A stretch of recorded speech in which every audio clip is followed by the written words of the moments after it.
Yes sir. x sin theta x2 6 cos theta, इन दोनों का ऐड किया, x1 प्लस x2 हो गया हमारे पास 8 sin theta plus 6 cos theta, right. Yes sir. अब ये जो तो आगे के नंबर है ना 8 और 6, इनका स्क्वायर करके ऐड करो एक बार, 8 स्क्वायर प्लस 6 स्क्वायर कितना आएगा, ये 10 आएगा अंडर रूट लेने के बाद। 10 आएगा सर। तो मैं काम करता हूँ, x1 प्लस x2 को लिख देता हूँ, इसको 10 से मल्टीप्लाई कर देता हूँ पूरे फंक्शन को, और 10 से ही डिवाइड कर देता हूँ, ठीक है। तो यहाँ पे 10 से डिवाइड किया, यहाँ पे 10 से, राइट। अब ये Yes, हो sir. गया 4/5, ये हो गया 3/5, 3/5। तो ये हो जाएगा 10 साइन थीटा, और 4/5 कोस की फॉर्म में लिखें तो कोस 37 होता है, सही बात है, प्लस कोस थीटा, और 3/5 को साइन की फॉर्म में लिखें तो साइन 37 होता है। हाँ, तो ये क्या आ जाएगा हमारे पास, 10 साइन ए कोस बी प्लस कोस ए साइन बी, साइन ए प्लस बी, सही बात है उसके बाद। ये हो गया x1 प्लस x2 की वैल्यू, नहीं समझे क्या? नहीं समझा सर। नहीं समझा, क्या नहीं समझा बता। साइन थीटा cos 37 को ब्रेक किया, वो नहीं समझा। ने ब्रेक नहीं किया, इस पूरे फंक्शन में साइन ए कोस बी प्लस कोस ए साइन बी, ये फॉर्मूला नहीं लगा सकते? हाँ सर, लगा सकते हैं। हाँ सर। साइन ए प्लस बी के बराबर नहीं होता, ए की जगह थीटा हो गया, ओके ओके। 37 हो गया, फिर ए की जगह हाँ सर थीटा, बी समझा। की जगह 37, तो साइन ए प्लस बी बन जाएगा ना ये, हाँ सर समझा। समझ गया ना। तो ये साइन का जो फंक्शन है, साइन का के अंदर कोई भी एंगल हो, इसकी मैक्सिमम वैल्यू कितनी होती है? इसकी मैक्सिमम वैल्यू 1 होती है ना साइन की, हाँ सर। इसलिए x1 प्लस x2 की मैक्सिमम वैल्यू कितनी होगी? 10 होगी, क्योंकि 10 इंटू 1, सही बात है, गलत बात?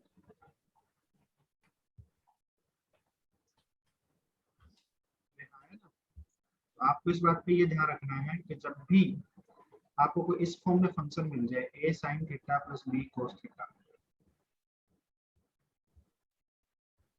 जैसे यहाँ पे था ना 8 sin theta plus 6 cos theta, कोई और भी वेरिएबल, कोई और भी कांस्टेंट हो सकते हैं यहाँ पे, तो आपको क्या करना है ना, इस फंक्शन को under root of a square plus b square से मल्टीप्लाई कर दो, और इसी से डिवाइड कर दो। समझ में आ रही है बात? हाँ सर। Yes sir. तो ये कोई एक की फॉर्म में आ जाएगा, जैसे साइन की फॉर्म में इसको लिख सकते हो कि ये साइन थीटा प्लस फाई है, और ये मल्टीप्लाई किया हुआ है under root of a square plus b square, तो इसकी maximum value under root of a square plus b square होती है। जब इस तरह कोई फंक्शन हो ना, उसकी maximum value under root of a square plus b square होती है, ठीक है। Okay sir. और मिनिमम वैल्यू होती है minus under root of a square plus b square, है ना बेटा। ए साइन थीटा की maximum value, a sine theta plus b cos theta की maximum value under root of a square plus b square होती है, मतलब ये हमेशा इससे छोटा ही होगा, और minimum value minus under root of a square plus b square होती है।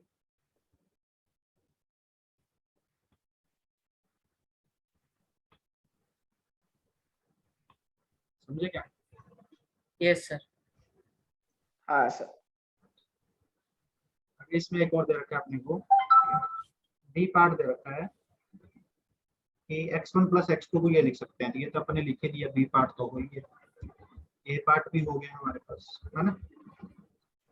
सी पार्ट क्या दे रखा है? सी पार्ट दे रखा है कि x1 इंटू x2, तो इन दोनों को मल्टीप्लाई करोगे तो 8 इंटू 6 कितना आ जाएगा? 48 आ जाएगा। Yes sir, 40. Yes 48 sine theta को, Sin 2a/2. हाँ इसको करो 24 इंटू 2, ठीक है ना, sine theta cos theta, 2 sine theta cos theta किसके बराबर हो जाएगा? साइन 2 थीटा के बराबर हो जाएगा, this is 24 sine, 2 sin sin 2. ठीक है बेटा। लास्ट वाला क्या दे रखा है कि x1 अपॉन x2, ये तो आराम से हो ही गया होगा। हाँ सर, ये डायरेक्ट कैंसिल कर 4/3 और sin theta upon cos theta इसके हाँ सर। ये तो हो ही जाएगा। किसी को तकलीफ है इसमें? इसके चारों नहीं। ऑप्शन करेक्ट हो गए ना, चारों ऑप्शन करेक्ट है इसके। आगे चलते हैं। सेक्शन बी में कोई डाउट है? B1 B2 सर साइन 36 या cos 37 है। साइन 37 या cos 37 की वैल्यू कैसे फाइंड करेगा? ये आपको वैल्यू पता नहीं है क्या? ये वैल्यू याद रखनी थी। sin 37 की वैल्यू होती है 3/5, cos 37 की वैल्यू होती है 4/5, tan 37 की वैल्यू होती है 3/4 3/4 से sin 53 की वैल्यू होती है 4/5, cos 53 की वैल्यू होती है 3/5, tan 53 की वैल्यू होती है 4/5। ठीक है, जो sin 37 की होती है वो cos 53 की होती है, ध्यान रखना। यहाँ पे ये 37 है तो इसकी वैल्यू कम होगी 3/4, 53 है तो बड़ा एंगल है तो वैल्यू भी ज्यादा होगी 4/3। ठीक है ना,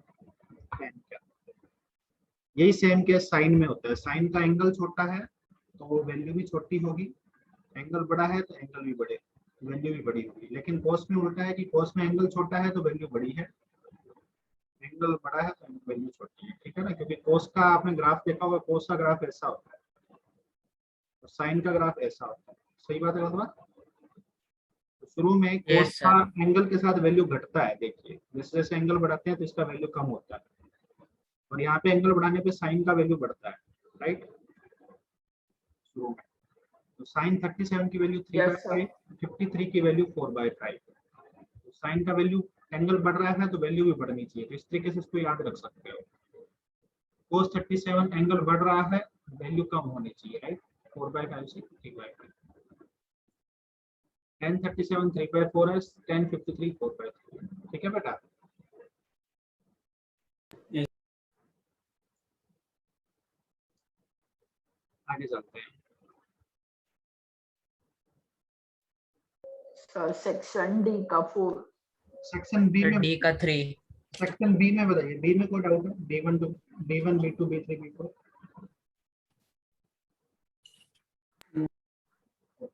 सेक्शन सी में डाउट है? सी में नो सर, कोई डाउट नहीं। सेक्शन सी में कोई डाउट है? नहीं sir. No sir. Section D में बताइए, D1 D2 D3 में कोई डाउट है? Sir D3। D3 second x sir D4 sir D3 में आंसर रॉन्ग आ रहा है। sec x minus tan x, sec x plus tan x क्या हो जाएगा? ये secant square x minus tan Sec square square x x minus tan और sec square x minus tan square x क्या होता है? 1 होता है। बताओ भाई। हाँ सर। और 1 का अच्छा डिफरेंशिएशन, वैसे। 1 एक कांस्टेंट वैल्यू है, उसका डिफरेंशिएशन 0 हो जाएगा। हाँ सर समझा। D4 में कितने मैंने बताऊंगा? D4 में कोई एक पार्ट बताऊंगा, बताओ। D4 में 4 पार्ट है, उनमें से कोई एक बताऊंगा, बताओ कौन सा बताना है?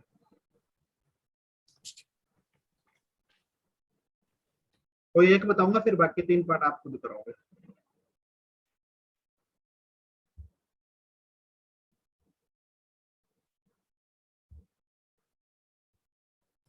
सर D का क्वेश्चन समझ में नहीं आया बराबर।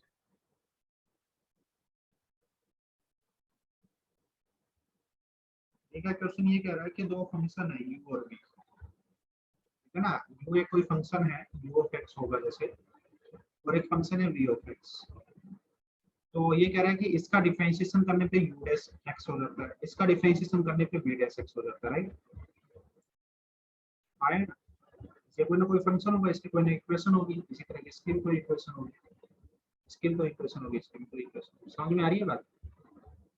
अब ये कह रहा है कि आपको वैल्यूज दे रखी है कि u ऑफ 0 कितना है, कि x की वैल्यू 0 डाल देंगे तो u ऑफ 0 की वैल्यू दे रखी है, u ऑफ 0 दे रखा है, कितना दे रखा है? 5 दे रखा है। इसी तरीके से इसके डिफरेंशिएशन का भी वैल्यू दे रखा है, u डैश 0, वो कितना दे रखा है? -3 दे रखा है। और ये v ऑफ 0 दे रखा है आपको 1, मतलब सबकी वैल्यू 0 पे दे रखी है और v डैश की भी वैल्यू 0 पे दे रखी है। कितनी दे रखी है? अब आपको बोले कि यदि मैं इन दोनों के प्रोडक्ट को, जैसे फर्स्ट पार्ट है, इसको डिफरेंशिएट कर दूं x के रिस्पेक्ट में, तो आप इसका डिफरेंशिएशन कैसे करेंगे? तो ये u और v लिख रखा है ना, इसको direct actually u of x और v ऑफ x है, राइट? इनका डिफरेंशिएशन कर देता हूँ। तो पहले मैं अच्छा, तो ये वैल्यूज यूज कर, हाँ ये जो दिया है इंफॉर्मेशन वो यूज करना है इसमें। हाँ, ये इन्फॉर्मेशन यूज करना है। कह रहा है कि इस डिफरेंशिएशन का वैल्यू कितना आएगा जब इसमें x इक्वल टू 0 डालूंगा, ये पूछा जा रहा है।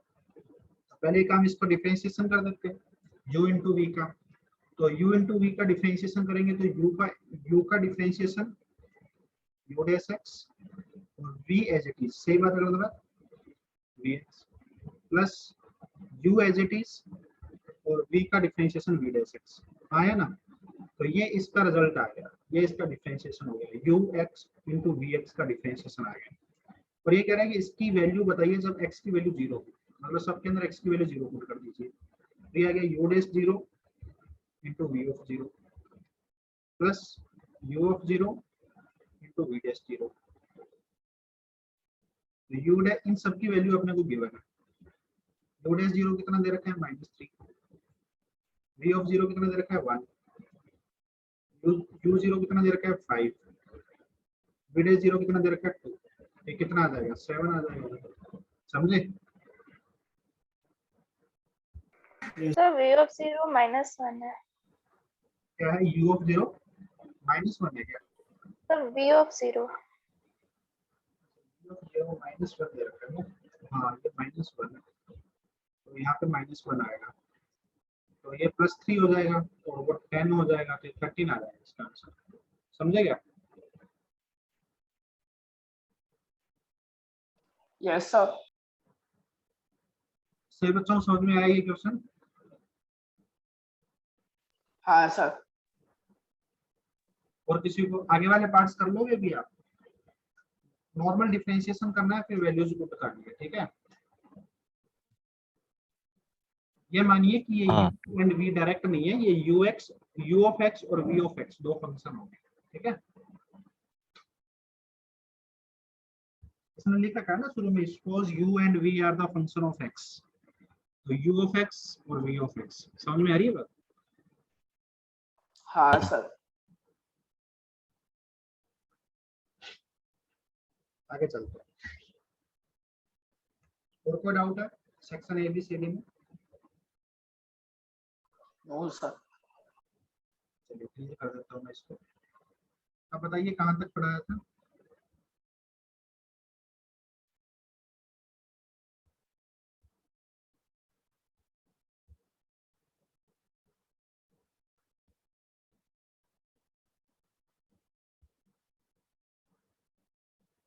हाँ भाई, आवाज आ रही है मेरी?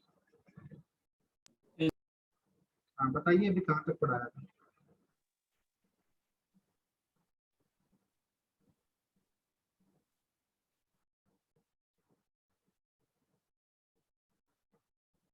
सर वो 5th पॉइंट तक कराया था।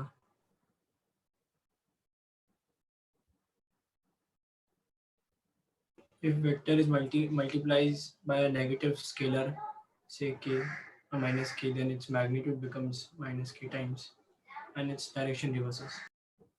ये लास्ट बात में ये बताया था। हाँ सर। हाँ सर। ओके, तो जैसे मैंने आपको बताया कि यदि कोई वेक्टर को, ए वेक्टर है हमारे पास, उसको अगर अपन 5 से मल्टीप्लाई कर देंगे तो ये 5a वेक्टर बन जाएगा, राइट? 5 टाइम्स हो जाएगा, डायरेक्शन वही रहेगी और मैग्नीट्यूड इसका 5 टाइम्स हो जाएगा। ये बात बताइए आपको। जैसे मैंने ये बोला, यदि ये ए वेक्टर है, अगर इसको -5 से मल्टीप्लाई कर देंगे तो इसका डायरेक्शन अपोजिट हो जाएगा और मैग्नीट्यूड 5 टाइम्स हो जाएगी, ठीक है? ये बात भी आप लोगों को पता है। अगली पे बता इसमें किसी को?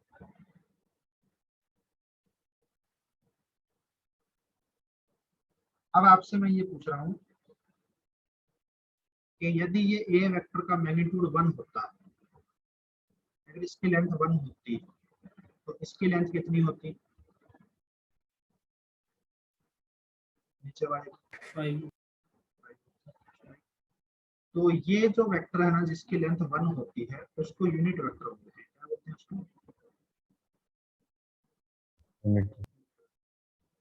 यूनिट वेक्टर एक ऐसा वेक्टर होता है जिसकी डायरेक्शन तो होती है और जिसका मैग्नीट्यूड 1 होता है, ठीक है ना।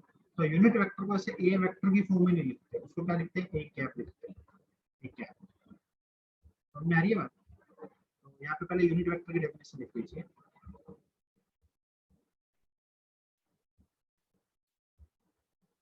It is a vector with magnitude 1. It is a vector with magnitude 1.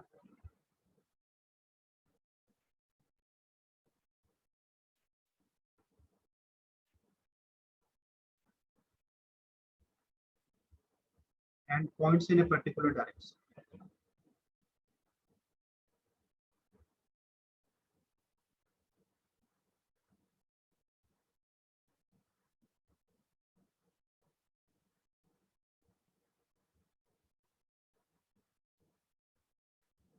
It is a vector with magnitude 1 and points in a particular direction.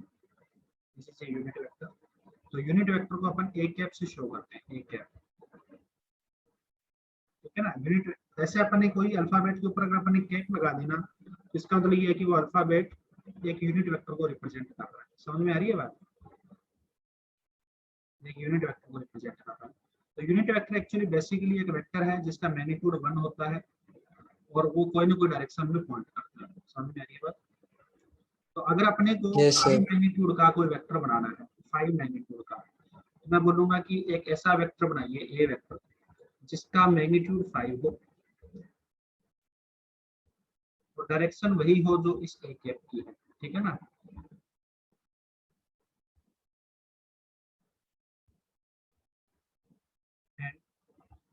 Direction A cap वाली हो, सेम एज ए कैप। आप क्या करोगे, ए vector को क्या लिखोगे, a vector is equal to a cap को आप 5 से मल्टीप्लाई कर दोगे, क्योंकि ये भी तो एक वेक्टर है और इसको अगर 5 से मल्टीप्लाई करेंगे तो ये 5 टाइम्स हो जाएगी लेंथ। सही बात है गलत बात? तो इसका मैग्नीट्यूड 5 हो जाएगा। क्यों हो जाएगा इसका मैग्नीट्यूड 5? क्योंकि इसका मैग्नीट्यूड 1 था। अरे हाँ या ना?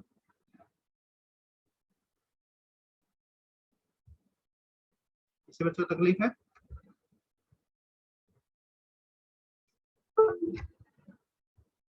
सर एक बार फिर से समझाओ ना।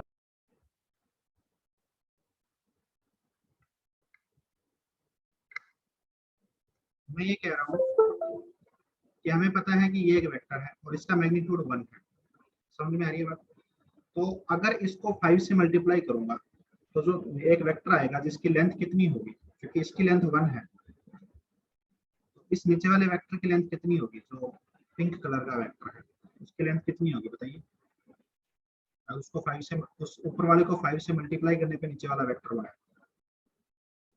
तो इस पिंक कलर वाले वेक्टर की लेंथ कितनी होगी? 5 होगी ना। हाँ सर। सही बात है गलत बात? क्योंकि मैग्नीट्यूड 5 सर ये जो आपने, हाँ सर आपने जो रेड कलर से ए ऊपर जो बना है उसको क्या बोलते हैं? ये यूनिट वेक्टर है ना बेटा, ए कैप। अच्छा सर, आपने वो वैसा साइन बताया था एरो करके। एरो करके वेक्टर का साइन है। अगर मैं यही तो बोल रहा हूँ कि यूनिट वेक्टर के लिए एक स्पेशल सिंबल है जिसको अपन ए कैप से रिप्रेजेंट कर रहे हैं। यही तो बात बता रहा हूँ कि यूनिट वेक्टर के लिए स्पेशल सिंबल है द ए कैप। तो अगर कोई भी अल्फाबेट के ऊपर ऐसे कैप लगा होता है जिसका मतलब वो यूनिट वेक्टर को रिप्रेजेंट कर रहा है। आप लोगों ने मेरी बात को ध्यान से सुना नहीं, आया ना? ये बात बोली ना मैंने। आपका आवाज बहुत रिवर्ब होता है इसलिए कभी कभी समझ में नहीं आता। आवाज क्या होता है? रिवर्ब हो रहा है बहुत। मतलब बीच में डाउन चला जाता है क्या, वॉल्यूम डाउन चला जाता है क्या? नहीं सर, नहीं सर, गूंजता है आपका। गूंजता है? Yes sir. अच्छा, अब इसमें मैं एक्चुअली ये बता रहा हूँ कि यदि हमारे पास एक यूनिट वेक्टर है जिसका मैग्नीट्यूड 1 है और वो एक पर्टिकुलर डायरेक्शन में पॉइंट कर रहा है, अगर उसको 5 से मल्टीप्लाई कर दूंगा तो एक जो नया वेक्टर आएगा ए वेक्टर, उसका मैग्नीट्यूड तो 5 होगा ना। हाँ सर। और डायरेक्शन Yes, वही sir. होगी जो ए कैप की डायरेक्शन है। सही बात है गलत बात? तो ये एक ए वेक्टर आया जिसका मैग्नीट्यूड 5 है और डायरेक्शन वही है जो ए कैप की डायरेक्शन है। मतलब ए कैप एक्चुअली इसका ये 5 तो इसका मैग्नीट्यूड हो गया और ए कैप एक ऐसा यूनिट वेक्टर हो गया pointing in the direction of a vector. सही बात है गलत बात? Unit vector which points in the direction of a vector.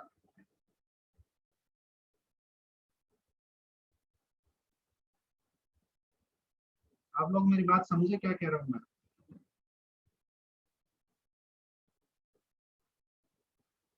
Am I audible? Yes, sir. Yes sir. ये Yes. बात आपको समझ में आ रही है? कितने बच्चों को समझ में नहीं आया? हैंड रेज करो। क्या लिखा है ये? आ गया समझ में। हाँ जिसको सर नहीं समझ आया- रहे। जिसको नहीं आया वो हैंड रेज करो। हाँ, क्या नहीं समझ में आया बेटा आदित्य?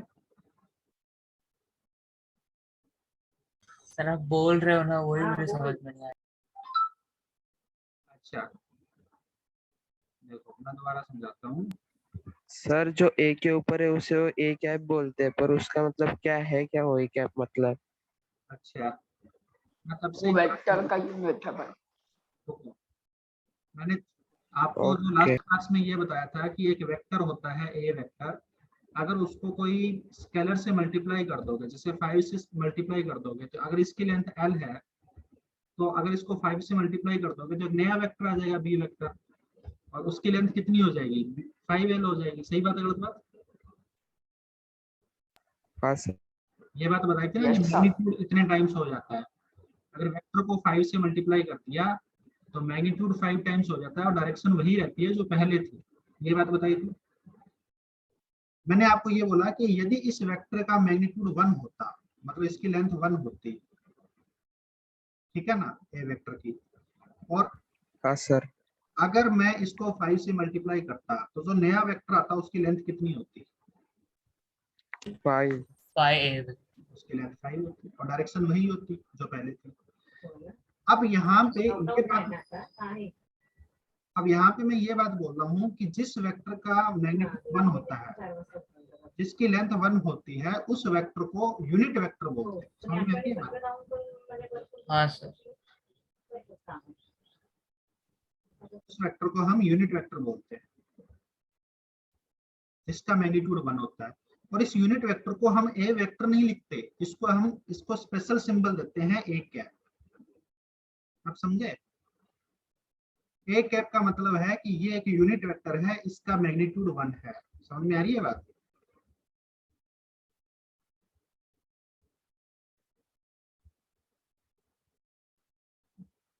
अरे हाँ या ना? यस हाँ सर। सर समझा सर। तो ए कैप भी एक अपने आप में वेक्टर है। बस ये जिसके ऊपर कैप लग गया ना, वो बस ये बता रहा है कि उसने आपको ये भी इंफॉर्मेशन दे दी कि मेरा मैग्नीट्यूड 1 है, मैं वेक्टर हूं और मेरा मैग्नीट्यूड 1 है। समझ में आ रही है बात? तो वो यूनिट वेक्टर जिसके ऊपर कैप लग Yes, गया। sir. अगर Yes, बी sir. वेक्टर को लिखना है तो बी वेक्टर का मैग्नीट्यूड 5 है और इसकी डायरेक्शन वही है जो ए वेक्टर की डायरेक्शन थी। ठीक है ना? तो ये ए वेक्टर की जगह अब मैं ए कैप लिख रहा हूँ क्योंकि इसका मैग्नीट्यूड 1 था। तो अगर आपने इसको 5 से मल्टीप्लाई कर दिया तो बी वेक्टर क्या बन गया? 5 ए कैप बन गया। सही बात है गलत बात? Yes sir. ठीक है ना?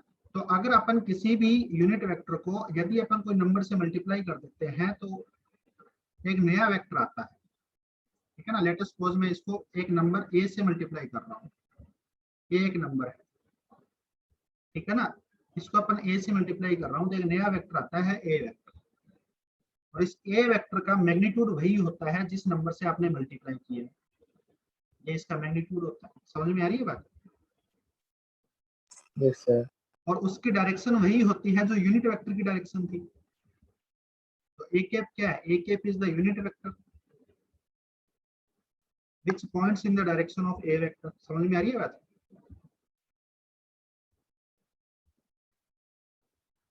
Yes, sir. सर ये नहीं समझ। क्या क्या नहीं समझे बताओ? सर वो ए क्यों मल्टीप्लाई किया? यार जैसे यहाँ पे 5 मल्टीप्लाई किया था तो 5 को मैंने सिंबल की फॉर्म में ओके ओके सर, हाँ सर। ए वेक्टर में ये कांस्टेंट नंबर है, this is a constant number, ठीक है ना। हाँ सर समझ गया। तो एक नया वेक्टर बन जाएगा ना जिसका लेंथ ये होगा इस कांस्टेंट नंबर के बराबर, क्योंकि इसका लेंथ तो 1 है और 1 को किसी से भी मल्टीप्लाई करोगे तो वही नंबर आएगा ना। Yes sir. सर अगर उसकी भी वैल्यू 1 थी तो? क्या कह रहे हो? अगर वो कांस्टेंट वैल्यू ही 1 थी तो कोई बात नहीं, ये भी एक यूनिट वेक्टर आ जाएगा, फिर तो वो वापस ए कैप के बराबर ही हो जाएगा। ए कैप को अगर 1 से मल्टीप्लाई किया तो वो ए कैप ही रहेगा, ठीक है। यस। आगे चलूं बेटा। तो मैं ये हाँ सर। था कि कोई भी वेक्टर को अपन लिख सकते हैं उसका मैग्नीट्यूड इनटू उसकी डायरेक्शन में पॉइंट करने वाला यूनिट वेक्टर, मतलब उसकी डायरेक्शन में हर एक डायरेक्शन का एक यूनिट वेक्टर होता है। वो यूनिट वेक्टर को अगर किसी वैल्यू से मल्टीप्लाई कर देते हैं तो एक वेक्टर आ जाता है, और जिसका मैग्नीट्यूड वही होता है जिससे आपने मल्टीप्लाई किया है, और डायरेक्शन वही होती है जो ए कैप की डायरेक्शन है। समझ में आ रही है बात? तो यूनिट वेक्टर अपने को किसी वेक्टर की डायरेक्शन बताता है, कि ए वेक्टर की डायरेक्शन बता रहा है अपने को, यूनिट वेक्टर बता रहा है ना। ये मैग्नीट्यूड हो गया और ये डायरेक्शन हो गई। सही बात है गलत बात? Yes sir. किसी बच्चे को तकलीफ है? No sir. चलिए एक बात बताइए, किसी एक पॉइंट से कितने सारे यूनिट वेक्टर हो सकते, किसी एक पॉइंट से कितनी सारी नंबर ऑफ डायरेक्शंस हो सकती है? Sir infinite. इनफाइनाइट हो सकती है। Sir infinite. तो हर एक डायरेक्शन को रिप्रेजेंट करने वाला यूनिट वेक्टर होता है। समझ में आ रही है बात? हर एक डायरेक्शन को रिप्रेजेंट करने वाला। लेट सपोज ये एक यूनिट वेक्टर है a1 कैप, ये इस डायरेक्शन को रिप्रेजेंट कर रहा है, ये इस डायरेक्शन को रिप्रेजेंट कर रहा है, ये इस डायरेक्शन को रिप्रेजेंट कर रहा है। समझ में आ रही है बात? हाँ। a7 a8 a9 इस तरीके से इनफाइनाइट डायरेक्शन से। तो अगर मैं आपको ये बोलूं कि a2 कैप की डायरेक्शन में 10 मैग्नीट्यूड का एक वेक्टर बनाइए, तो आप क्या करोगे? आप a2 कैप को 10 से मल्टीप्लाई कर दोगे और इस डायरेक्शन में एक 10 मैग्नीट्यूड का वेक्टर बना दोगे। समझ में आ रही है बात? जिसकी लेंथ इससे 10 है। Yes sir. तो आप लिखोगे वो वेक्टर क्या है? वो वेक्टर a2 वेक्टर है, और ये a2 वेक्टर जो है इसको मैं लिखूंगा 10 इंटू a2 कैप। सही बात है गलत? हाँ सर। ठीक है ना? जहां पे a2 कैप क्या बता रहा है? a2 कैप डायरेक्शन बता रहा है। अगर मैं बोलता कि इस डायरेक्शन में 3 मैग्नीट्यूड का एक वेक्टर बनाइए, इसी a2 कैप की डायरेक्शन में 3 मैग्नीट्यूड का एक वेक्टर बनाइए, तो तुम क्या करते? यहाँ तक बनाते इसको। सही बात है गलत बात? That is let us suppose उसको मैं x वेक्टर लिख देता हूँ, तो x वेक्टर क्या लिखते हैं? 3 इंटू a2 कैप। हाँ है ना? 3 इंटू 8 कैप। हाँ, तो मैं ये कह रहा हूँ कि ये दो डिफरेंट वेक्टर है। a2 वेक्टर भी एक डिफरेंट है, x वेक्टर एक अलग वेक्टर है, परंतु इनकी डायरेक्शन सेम है। a2 वेक्टर की भी डायरेक्शन a2 कैप है, x वेक्टर की भी डायरेक्शन a2 कैप है। इसलिए बस यहाँ पे केवल मैग्नीट्यूड में डिफरेंस आएगा, डायरेक्शन जो है वो यूनिट वेक्टर से रिप्रेजेंट करते हैं। तो इस डायरेक्शन के जितने भी वेक्टर होंगे उनमें बस a2 कैप कॉमन होगा, और उसको बस मल्टीप्लाई जो फैक्टर है वो डिफरेंट होगा। समझ में आ रही है बात सभी का? Yes sir. Yes sir. Sir तो x वाले में 3 के साथ मल्टीप्लाई किया ना? हाँ, x वाला वेक्टर बनाने के लिए अपने a2 कैप को 3 से मल्टीप्लाई किया, a2 वाला वेक्टर बनाने के लिए मैंने a2 कैप को 10 से मल्टीप्लाई किया। इसी तरीके से आप कितने से मल्टीप्लाई कर रहे हो उतनी लेंथ का वेक्टर बनता रहेगा, लेकिन डायरेक्शन यही रहेगी, क्योंकि डायरेक्शन को कौन रिप्रेजेंट कर रहा है? a2 कैप रिप्रेजेंट कर रहा है। सही बात है बात? तो ऐसी इनफाइनाइट डायरेक्शन है कोई भी पॉइंट से, इसलिए इनफाइनाइट डायरेक्शन के सबके अपने अपने यूनिट वेक्टर फिक्स है। समझ में आ रही है बात? Yes sir. Yes sir. तो अपन कोई भी वेक्टर को ऐसे लिखते हैं, जैसे ए वेक्टर जो है वो उसका मैग्नीट्यूड, ये इसका मैग्नीट्यूड हो गया, तो मैग्नीट्यूड को मैं बता देता हूँ कि किसी के मैग्नीट्यूड को उसके मोड से लिखा जाता है, मोड ए। समझ में आ रही है बात? ये इसको मोड ए बोलते हैं। ये मैथमेटिक्स में ना मोड वाला एक फंक्शन आएगा, वहां पे आपको बताया जाएगा। दिस इज मोड ए, बोलने का जो तरीका है वो है मोड ए, राइट। तो ये लेंथ ऑफ द वेक्टर को रिप्रेजेंट कर रहा है कि ए वेक्टर की लेंथ कितनी है या ए वेक्टर का मैग्नीट्यूड कितना है। तो किसी भी वेक्टर को अपन उसका मैग्नीट्यूड इनटू उसकी डायरेक्शन लिख सकते हैं। सही बात है गलत बात? हम बता सकते हैं कि इस वेक्टर को पॉइंट, इस वेक्टर की डायरेक्शन में पॉइंट करने वाला जो यूनिट वेक्टर है वो क्या होगा, वो होगा ए वेक्टर अपॉन में मोड ए। सही बात है गलत बात? Yes sir. तो यदि कोई वेक्टर को उसके मैग्नीट्यूड से डिवाइड कर दूं तो उसकी डायरेक्शन में पॉइंट करने वाला यूनिट वेक्टर आ जाएगा। समझ में आ रही है बात? Yes sir. जैसे ये Yes, sir. A2 वेक्टर का मैग्नीट्यूड कितना था 10, अगर इसको 10 से डिवाइड कर दूं तो इस डायरेक्शन का यूनिट वेक्टर आ जाएगा A2 कैप। सही बात है गलत बात? क्योंकि 10 इसका लेंथ था और 10 से डिवाइड कर दिया तो इसका लेंथ कितना हो गया, 1 हो गया। नहीं समझे क्या? वो लेंथ 1 हो गया तो फिर इसका मतलब यूनिट वेक्टर है इसी डायरेक्शन का। तो किसी भी वेक्टर का को अगर मैं उसके मैग्नीट्यूड से डिवाइड कर देता हूं तो उस डायरेक्शन का यूनिट वेक्टर आ जाता है। और ये बहुत इंपॉर्टेंट फॉर्मूला है, ध्यान रखना, ठीक है? Yes sir. इसे बच्चों सर ये मोड वाला वापस बताओ ना। मोड बस ये एक मैग्नीट्यूड को रिप्रेजेंट करने का सिंबल है, ठीक है ना, कि ए वेक्टर का मैग्नीट्यूड मोड ए से रिप्रेजेंट किया जाता है। जब भी किसी वेक्टर के आगे इस दोनों साइड में ऐसे डंडे लग गए ना, इसका मतलब ये है कि वो मैग्नीट्यूड ऑफ वेक्टर को रिप्रेजेंट कर रहा है। जैसे मैंने बताया कि ये डायरेक्शन ऑफ वेक्टर को रिप्रेजेंट कर रहा है, इसी तरीके से mode A magnitude of vector को रिप्रेजेंट कर रहा है। समझ में आ रही है बात? Yes sir. इसके बारे में ज्यादा टेंशन मत लीजिए, इसको आपको मैथमेटिक्स में डिटेल में पढ़ाया जाएगा, ठीक है? किसी बच्चे को तकलीफ है? No sir. लास्ट में क्या लिखा है वो? क्या वाला? ये वाला? अरे वो ए कैप है क्या हाँ ये लास्ट में? ये a cap, a cap is equal to a vector upon mod a. ठीक है। आगे चलो। तो जैसे मैंने बताया कि एक पॉइंट से बहुत सारी डायरेक्शंस होती है, इनफाइनाइट डायरेक्शन होती है, तो सबके यूनिट वेक्टर अपने को पता नहीं होते। हर डायरेक्शन का यूनिट वेक्टर अपने को नहीं बता सकते, ठीक है ना? मतलब अपने को नहीं पता होते, वैसे होता है, हर डायरेक्शन का यूनिट वेक्टर होता है। तो इसलिए 3 स्टैंडर्ड डायरेक्शन है। जैसे हमारी जनरल लाइफ में 4 स्टैंडर्ड डायरेक्शन है ना, ईस्ट वेस्ट नॉर्थ साउथ। सही बात है गलत बात? हाँ सर। उसी तरीके से मैथमेटिक्स में ईस्ट वेस्ट नॉर्थ साउथ नहीं चलते। इसमें क्या होता है कि x axis, y axis and z axis, axis के टर्म में अपन बात करते हैं। सही बात है गलत बात? हाँ तो एक्स एक्सिस की डायरेक्शन में जो यूनिट वेक्टर है ना, इस डायरेक्शन को पॉइंट करने वाला जो वेक्टर है, एक्स एक्सिस के डायरेक्शन को पॉइंट करने वाला, उस यूनिट वेक्टर को अपन आई कैप से रिप्रेजेंट करते हैं। वाई एक्सिस के डायरेक्शन में पॉइंट करने वाले यूनिट वेक्टर को जे कैप से रिप्रेजेंट करते हैं। जेड एक्सिस की डायरेक्शन में पॉइंट करने वाले यूनिट वेक्टर को के कैप से रिप्रेजेंट करते हैं। समझ में आ रही है बात? हाँ।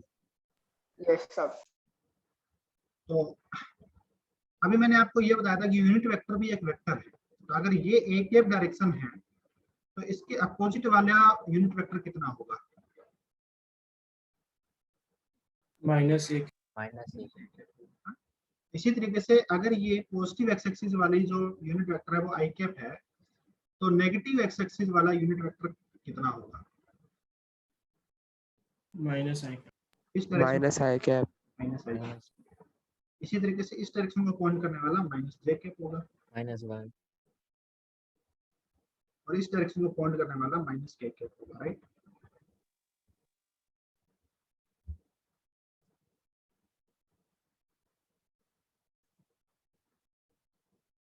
किसी बच्चे को तकलीफ है? No sir.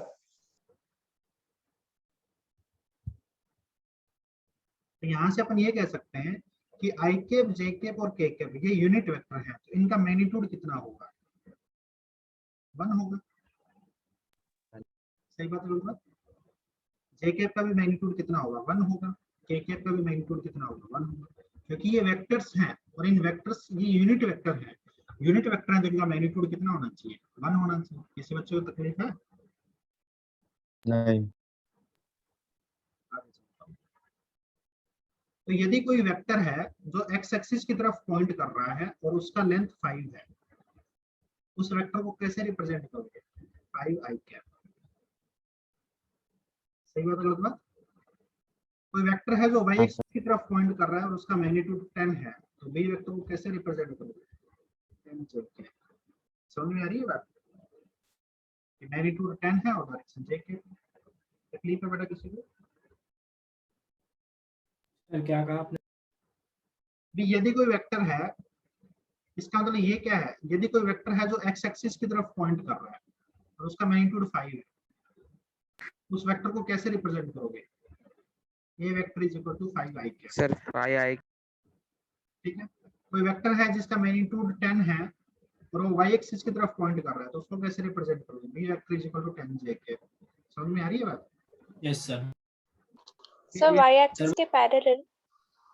हाँ, y एक्सिस के पैरेलल जो भी डायरेक्शन है, ये सारी डायरेक्शन तो सेम ही है ना, अपन तो केवल डायरेक्शन की बात कर रहे हैं। इसको पैरेलली शिफ्ट करके कहीं भी रख सकते हो यूनिट वेक्टर को।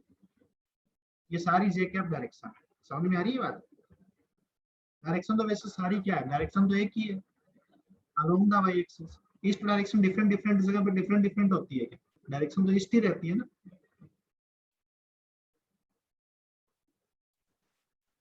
आवाज आ रही है मेरी? Yes sir. Yes sir. और ये डायरेक्शन होगी 10j कैप। ये वेक्टर हो गया 10j कैप, क्योंकि इसका मैग्नीट्यूड 10 है और ये y एक्सिस की डायरेक्शन में पॉइंट कर रहा है। y एक्सिस की डायरेक्शन में पॉइंट कर रहा है तो ये उस डायरेक्शन का यूनिट वेक्टर j कैप है और इसका मैग्नीट्यूड 10 है, इसलिए 10j कैप हो गया। समझ में आ रही है बात? Yes sir. आगे चलता हूँ।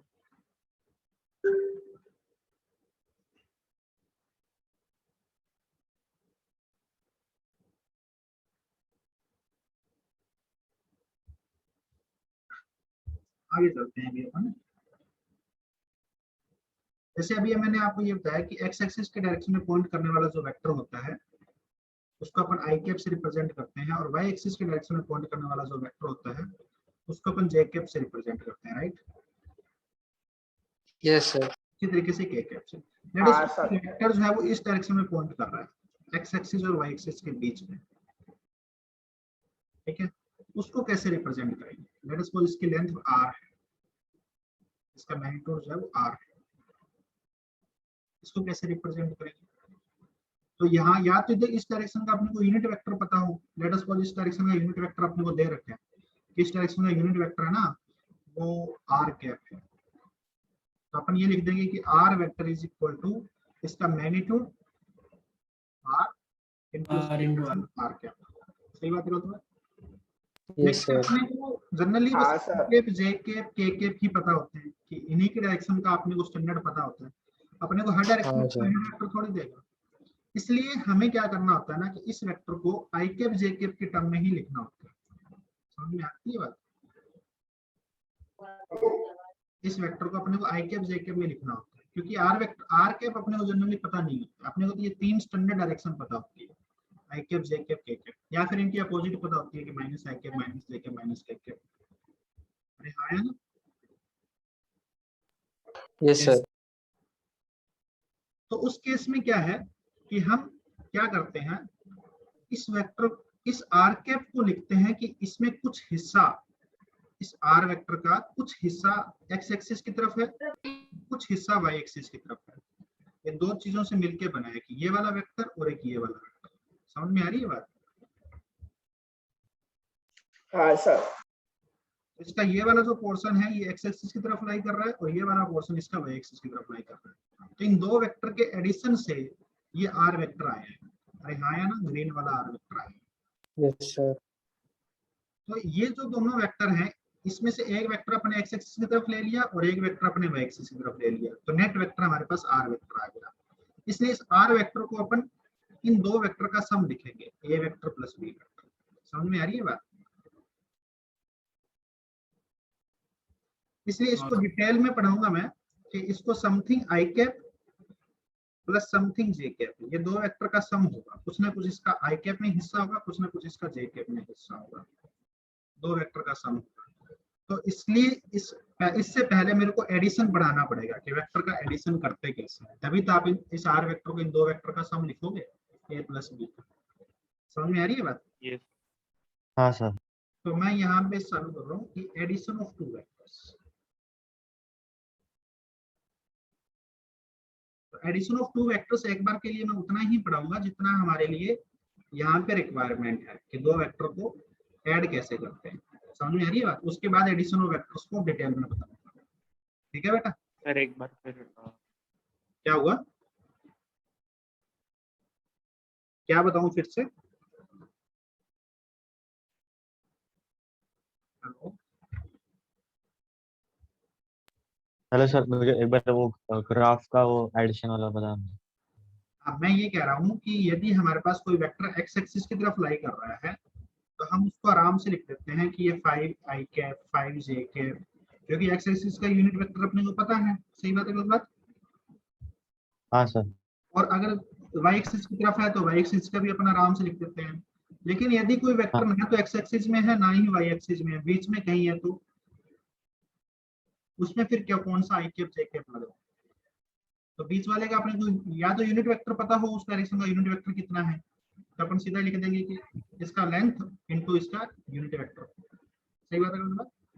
लेकिन अगर आपको यूनिट वेक्टर भी नहीं पता तो हम क्या करेंगे, इस वेक्टर को दो भाग में स्प्लिट करेंगे कि ये जो रेड कलर वाला वेक्टर है ना, इसका कुछ हिस्सा एक्स एक्सिस की तरफ है और कुछ हिस्सा वाई एक्सिस की तरफ है। सही बात है गलत बात?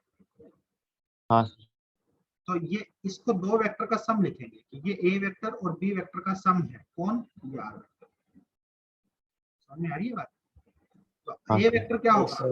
ए वेक्टर क्या होगा? इसकी लेंथ इनटू आई कैप। अब इसकी लेंथ कितनी है वो अपन निकालेंगे बाद में।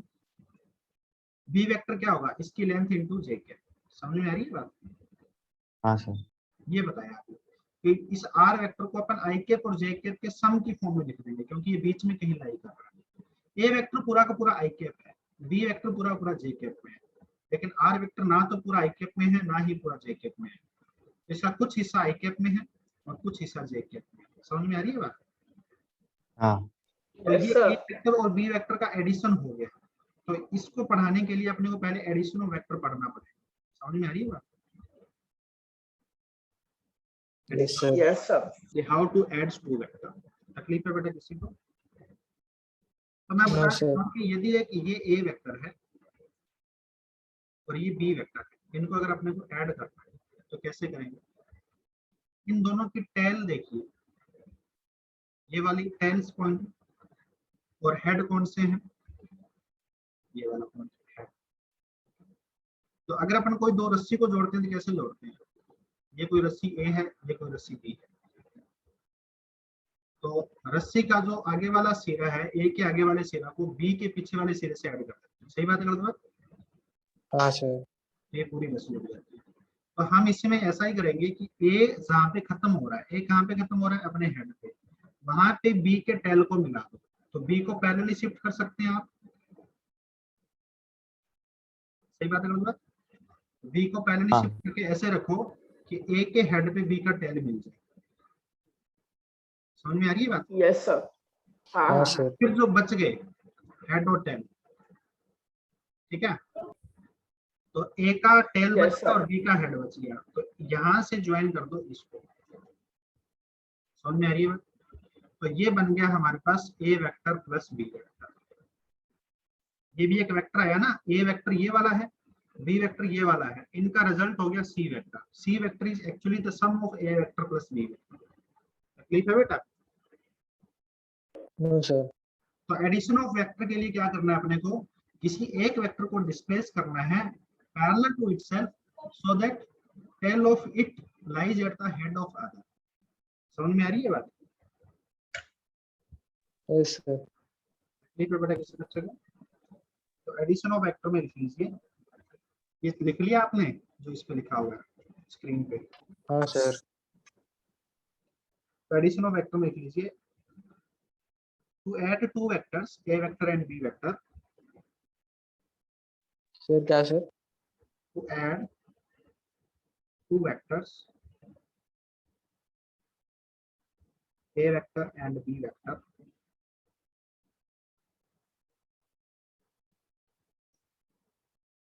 shift any one of the vector, any of the two vector,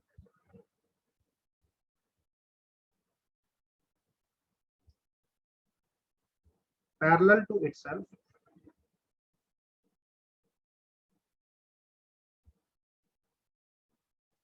until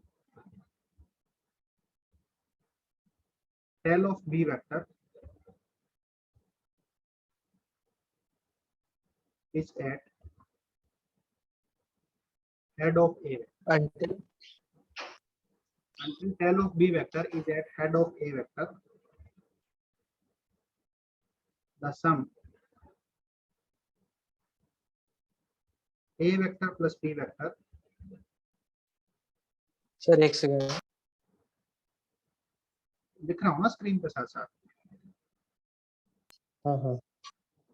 The sum A vector plus B vector, the sum C vector is equal to C vector is equal to A vector plus B vector is drawn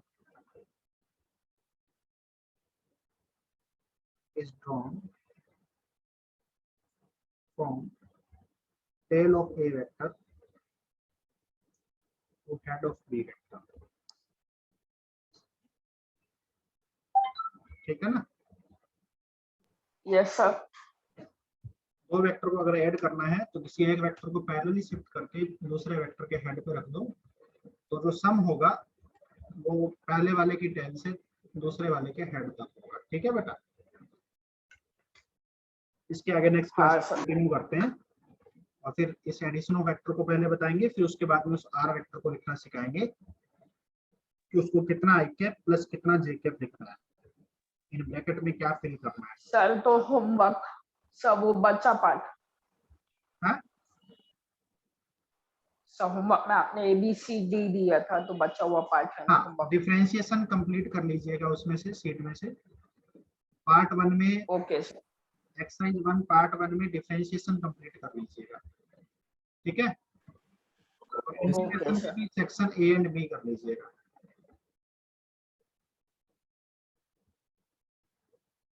integration का भी section sir a integration का ए and B हो गया.